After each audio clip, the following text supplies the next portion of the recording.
Hey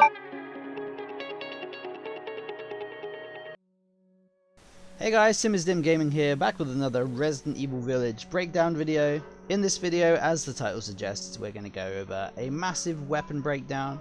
We obviously got some gameplay footage and it showed off the new merchant, aka the Duke, and he showed off quite a few different weapons, so I'm going to break them down for you.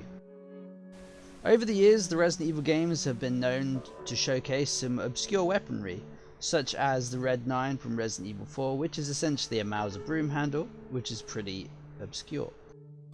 And by the looks of things, Resident Evil Village is going to be no exception, so let's jump straight into the breakdown.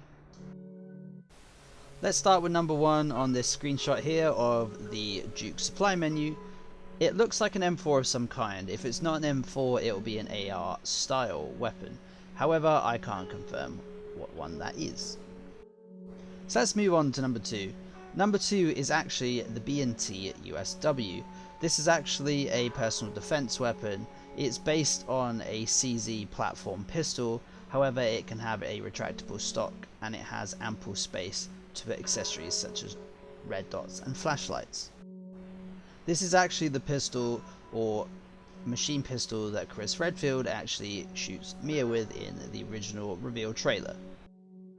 Moving on to number 3, it's going to be a modernized style AK. It's either going to be a 47 or a 74, but it's definitely a modernized version as it's got a buffer tube with an AR style stock and it has a forward wrist rail where you can put accessories such as a grip and an optic. And finally, let's move on to number 4.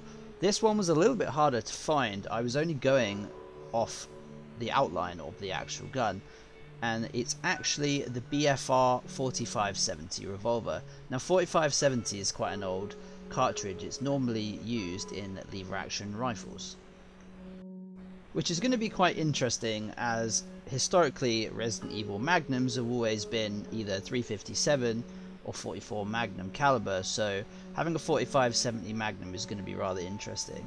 This gun's quite interesting because it's essentially an oversized revolver, and it's going to be interesting to see if it loads like an older style revolver or if the cylinder moves outwards. That's it for the screenshot of the merchant's supply area. Let's move on to another screenshot. However, this confirms something I wasn't 100% sure about in my previous weapon breakdown. So let's bring up the screenshot now. I'll link the previous weapon breakdown video in the description below. However, I wasn't 100% sure on the shotgun in the game, and it actually did confirm my theory was correct. The shotgun is now 100% confirmed that it is the M1897 trench gun. So that's going to be quite interesting, and I'm looking forward to using that as I don't believe it's been in any other Resident Evil game.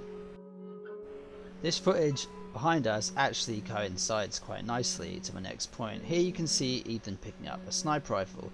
This sniper rifle is actually the FRF2 bolt action sniper rifle. It's actually currently in use with the French military.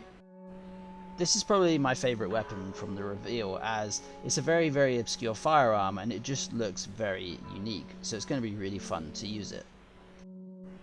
That's all the weapons in this breakdown. Let me know what you would like to see in Resident Evil Village. I'm personally hoping we get the classic M79 grenade launcher, and it would be nice to see something cool like a sawn off double barreled shotgun. I think that would be really cool. It would have really little range, but at close quarters it would be unstoppable.